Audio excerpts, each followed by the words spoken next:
I saw Dave Chappelle live yesterday. Oh, you didn't sell your tickets? No, so basically, I wasn't selling my tickets. I was selling my Bobby and Brothers tickets because they couldn't make it.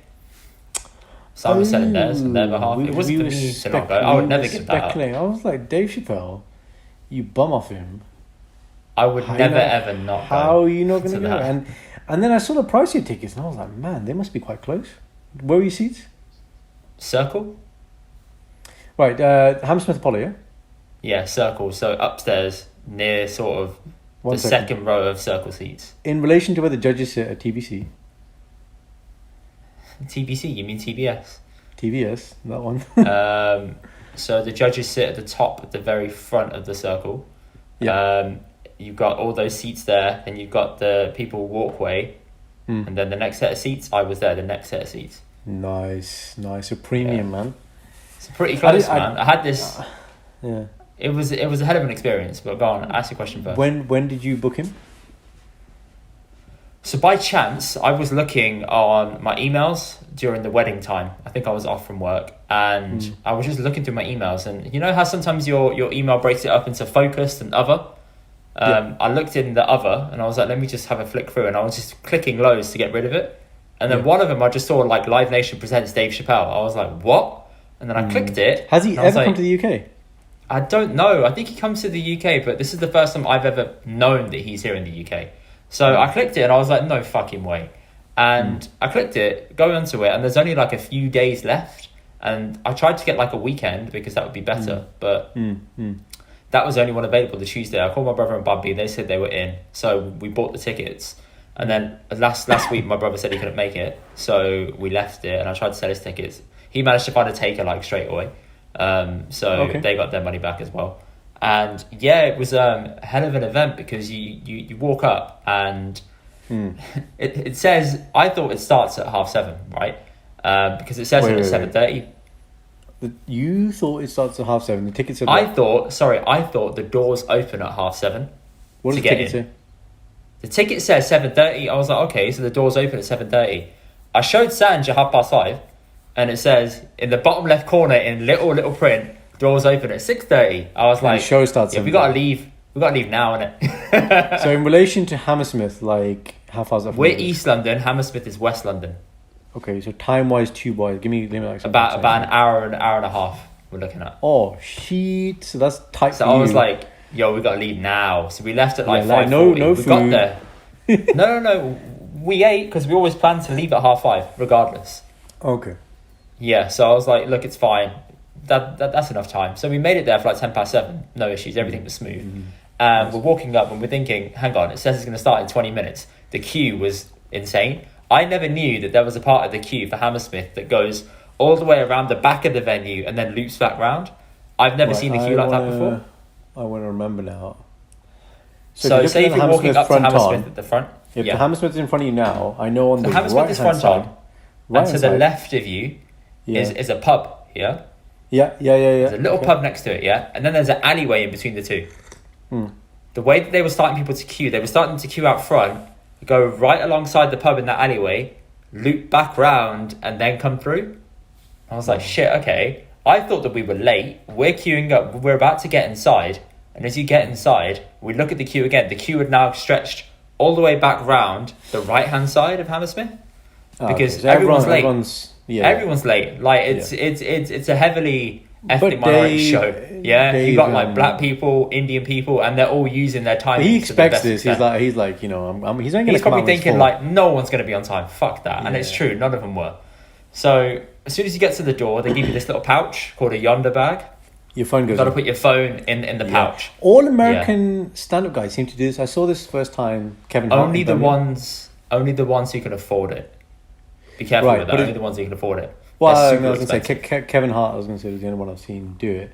I think it's to do with the recording, isn't it? Like because they're going to put these shows out or something. Yeah. Yeah, it's basically so that nobody can have Nobody can film it and release it, and so they want to keep their material private. They want to have an intimate experience. And the Kevin Hart event that I went to him in about 2014-15. I saw him at Wembley. I shouldn't have done that. That was not great because it was so high up you couldn't see anything. Okay. But obviously he sold out Wembley. Was he in the middle? Was he on a? He was in the middle, and I was like I went to that tour. Say if he's looking up, I was on the right of him in the corner. It was like, it wasn't great. But it's cool, at least I got to see him. Now, his bags were like a sealable bag. So you could unseal it and open it up if you wanted to. But the Yonder bag, you can't unseal it. You have to come to the front and they have like a magnet thing that opens it up for you. Yeah. And you Which can't is see okay, through the I phone guess, or anything. like, you don't really need your phone when you're there. No, you don't. And when we got inside and we've been through everything, it was just nice to see not everybody on their phone. And I was sitting there and I was like, this is quite cool to just come into an event. Everybody's just attentive to the experience. There's nothing else happening around us. You can just be with each other. So the DJ's playing some good music, we're sitting down. We sat down in pretty good time. And everybody's still walking in. The first warm-up back came on. His name was Kojo. He was really good. He's from East London. So he was dropping like local jokes about London, being British, being African. That was cool. He went off. Then Jeff Ross came on. So Jeff Ross is the guy who does the roast, the comedy roast. Baldy. Bald guy, comedy roast. Yeah. So I like does it on, he opens for a lot of people, man. Who else did he open for? I can't remember. Again, another one of the comics. But I know he does the roast as well. So I was like, shit, Jeff Ross. I didn't expect him to come online. So he came up and he did like a few bits here and there. And his comedy, it was okay at the start, and it went really shaky in the middle. And then at the end, he had this fantastic bit on the Queen and Prince Philip, right? And it was brilliant. Everybody was dying laughing, and I was like, oh, okay. I think he was testing new material in the middle, and he had this killer bit at the end that he was just going to put out. And obviously that's going to resonate with us British people. So that worked really well. Had an intermission, then he said, all right, I'm going to call some people on stage and I'm going to roast them live in front of everyone. Nice. And I was like, oh, shit, let's go. Right? So he goes off stage. Nice. Have about a 10-15 minute break. At this point, I went for a piss at the beginning because I was like, I know it's going to pack out. As soon as the intermission came, everybody left to go to the bar. There's so many empty seats around you. And give it about 20 minutes. When you a say few intermission, people in and out. as in like, Dave hasn't come out at this point? No, as in he's just saying, we're going to take a quick break. We'll be back. When I roast people, after that, Dave will come on. Like, all right, cool. So he starts roasting people. He just starts pulling people up on stage. He's like, okay. He's like, you white guy, you white guy, you white guy, you white guy. He's like, I'm at a Dave Chappelle concert and nobody black is volunteering to come on stage, right? People are just raising their hands? Yeah. Just people who are raising their hands. He had two Asian guys. If you were there, would you go? Would you have gone? No. could you handle and take a roast? I could handle it, but then I'm like, I'm just an easy target. Like, there's too many things you can just manipulate, right? But he called up these two Asian guys that were brothers on stage, ripped the shit out of them. Could have been you and Bal. Yeah, could have been. But I was high in circle, so it wouldn't have happened. You had to be sitting in stalls. He pulled up a black lady. He had a Romanian girl, and he was just the speed in which he can roast people is absolutely incredible. Because to think on the spot, to be given a little bit of information and then exchange back straight away and make people laugh, it's so instant. And I'm thinking he's going off what they're saying and what they're telling him. He's not just saying, "I look at this guy dressed like this." He was using bits that they were saying straight back at them, and I was like, "Man, that's so smart." Completely unscripted. I mean, yeah, exactly. That's a skill. It's purely when they do it at that unscripted, level, like, you're just like, because you don't know. I often think about this. If say like you took a transcript from what comedians are saying, you read it, it's probably not that funny, right? But the delivery, isn't it? But that's the fuckery, because the reason why Dave Chappelle's had all this outrage about the trans stuff is because if you read in manipulation as what he said, it sounds heinous. But if you look at it in the context of like, it's a comedy show, he said it in a broader story, and there was context behind it and build up, it then makes you feel more comfortable with the laugh or what he's saying. So I was like, okay, that's the thing. That's why I personally haven't looked at any of the stuff he said about trans people. I haven't watched the special because I didn't want to ruin it potentially for this one. I didn't know if he was going to recycle anything or whatnot. And anyway, I'm getting ahead of myself. So going back to Jeff Ross, he rinsed the shit out of these people. They went off stage. He goes off stage, and then the DJ's trying to get everybody warmed up, getting everybody on their feet. And then he calls up Dave on stage, and this guy is just so nonchalant with his entry. He walks like he's high, right? Incredibly slow, just walking along, soaking it in a boiler suit, comes on stage, and in the middle of the stage, there's like the stage, and there's like a little centre bit in the front where he stands, so he's more in the crowd. He didn't do the stool then? He didn't sit in a stool? No, I was up in circle. Oh, he didn't sit on a stool. No. He was standing the whole time. He was standing. Yeah. Okay. So not used to seeing him sit on the stool. Yeah, normally, but it was nice to see him sort of immerse himself into the crowd a little bit. That little bit makes all the difference because he's forward. People are looking up. People are looking forward and leaning forward. So it's nice to see that. Yeah. So he did that, and he just leaned straight into the whole trans stuff that he was talking about immediately, straight away, and then kept on going for it the whole time throughout the whole special. So what's his take? He basically opened up. He walks up. He says, "I've got a brief statement that I would like to say in regards to my statement on trans people." Now, fuck this. He just throws the paper in the air. He's like, "Fuck this, I don't care." Right? And then everybody starts cheering, and he's like, "Fuck me, I hate the media," and he just starts going off on one, talking about all this shit. And he said the media can make anything sound bad if they want to. He gave more context behind it, and then he just moved on. But then he'd keep referencing it throughout the whole time. And a lot of the things he didn't come with any solid material. He just started doing crowd work with people. So he'd be like, "Where you from, miss? Where you from?" And he would just ask people stuff, and then he'd tell another bigger story behind it. And I'm like, oh shit, that's really smart. Obviously, he had some pre-planned bits that he was going to put in, but the way he did it was iconic, and everybody was laughing, everyone was pissing themselves, and I couldn't get over it. I was like, holy shit, man, this is one of the guys that I've watched since I was a kid, and now I'm finally seeing him live. So he was great. He's definitely a household name, man. And again, well, I have memories of Dave Chappelle in like The Nutty Professor, like that. Do you know what I mean? That's like when when I you first see got introduced to him. That's what I saw him, and I was like, who's this dude in it? At that point, you didn't like, who's this guy in it? And then I think the American scene for stand-up comedians, there's a couple. So strong. It's so strong, and I want to. I'm going through them, and I just want to see. I want to see all these guys, and it's something I'll ask you in a second about Sanj, but Shindy and I completely love stand-up comedy. I'm so happy events coming back. We've got Paul Chowdhury booked in soon, and so-called July, and a couple of other Desi ones as well. But yeah, the experience of watching stand-up comedy and being fully immersed and just laughing, you just have such a good time, man. I don't I go to a concert and like Jay-Z, Kanye West, that's awesome as well. But stand-up comedy, man, when stuff is relatable to you, I can't think of I don't mind spending money to go and watch somebody who's going to tell me stories and we're going to laugh and it's relatable. It's awesome, man. It was all relatable. She really enjoyed it. She was a bit apprehensive because obviously the whole stuff about the trans stuff and whatnot. She said, "Have you looked at the quotes to me?" I said, "Look, I haven't." And she said, "I don't know how I feel about it." But the second he started leaning into it and he started giving referencing behind it, it makes you more comfortable again. Because I'm sure a lot of people went and they're like, "Oh, I don't know if we should be here or whatnot." And then you're thinking, no, but hang on. If you just give him a chance to explain it, or even then he doesn't need to explain it because he's already tried to explain it in the previous special he did. Cool. And he just knocked it out the park. It was so smooth. Everything he did was on point delivery. It was fantastic. He only did about 45 minutes, but that was enough, honestly.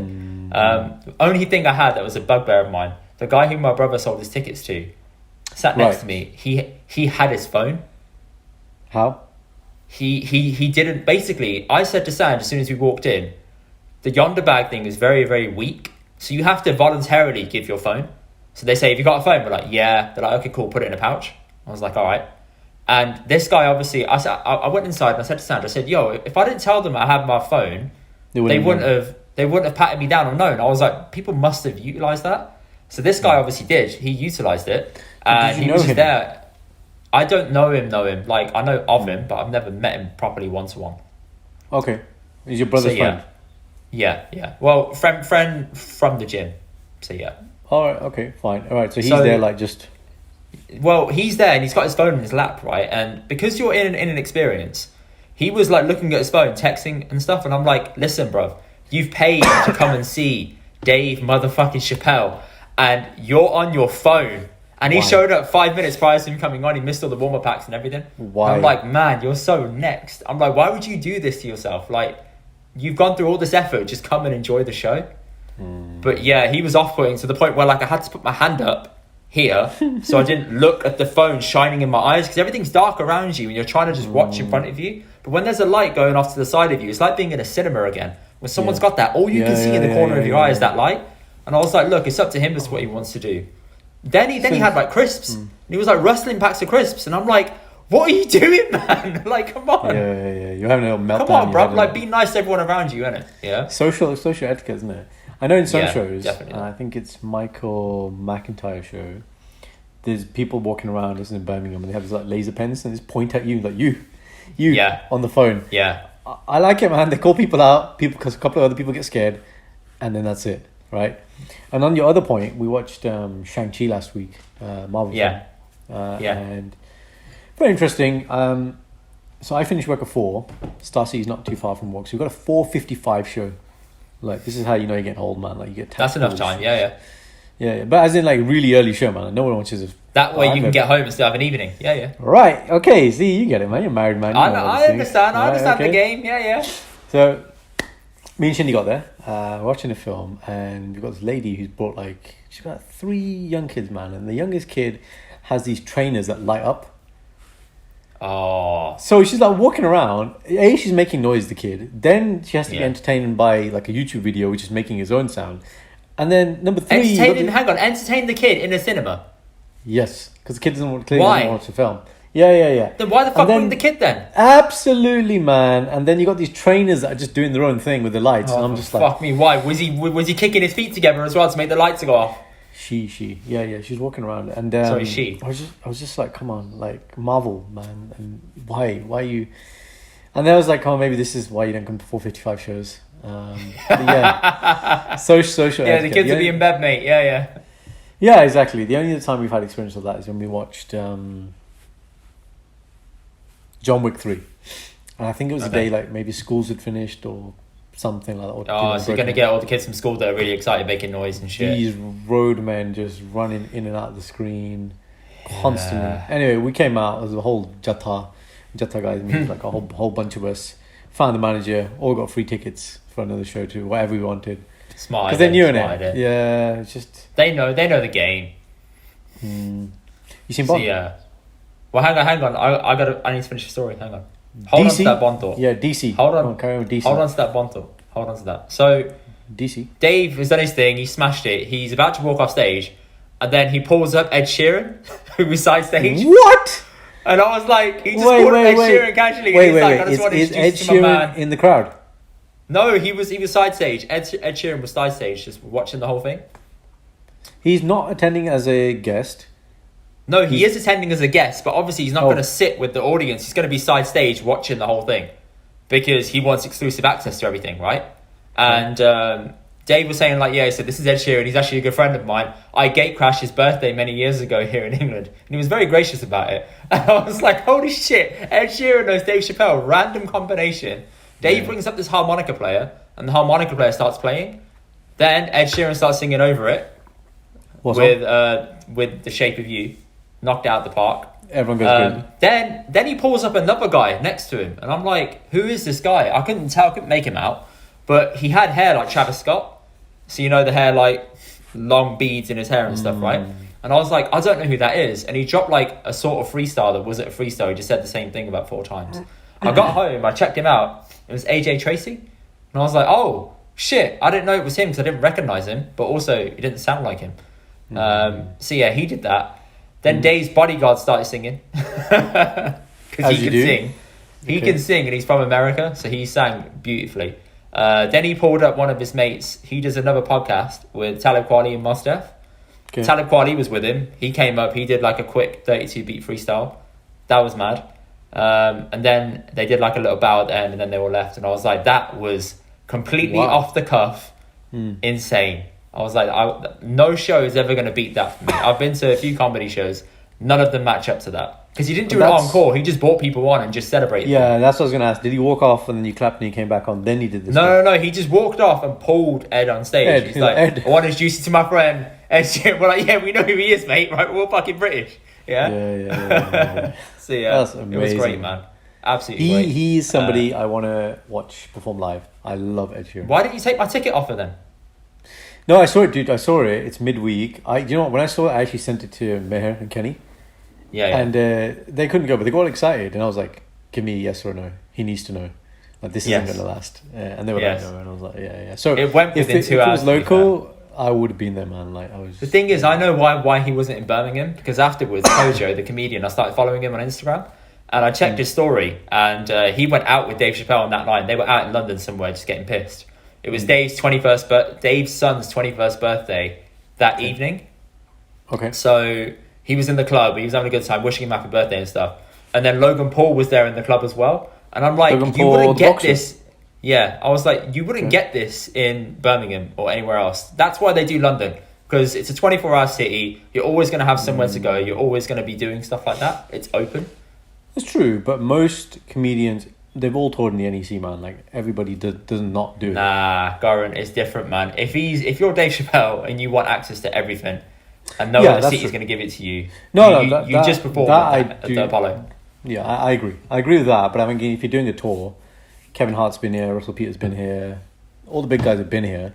But I guess, if you got to pick between the one and two, yeah, man, London all day, man. Like, there's nowhere. Yeah, he's like another level up. But yeah, man, I don't think any comedy show I go to will ever match that. If he comes to England again, I will definitely see him again. But he ended the show by saying, "Good night, y'all. And by the way, I'm cancelled." And then he just dropped the mic. And I was like, nice. Nice touch. Yeah, nice touch. What was the name of the show? He didn't have a name for it. It just said Dave Chappelle Live. He didn't name it anything. Man, see, that's when you're at gangster level. When you're at gangster level and you can drop a special and then you can still be on tour and do a brand new 45 minutes, half of it being crowd work, it's insane. To get to levels like that is unmatched. There's no like sexy marketing. He just turns up. Nothing. Yeah. Just show up. That's the level. do my thing, That's the level go. we need to be at, man.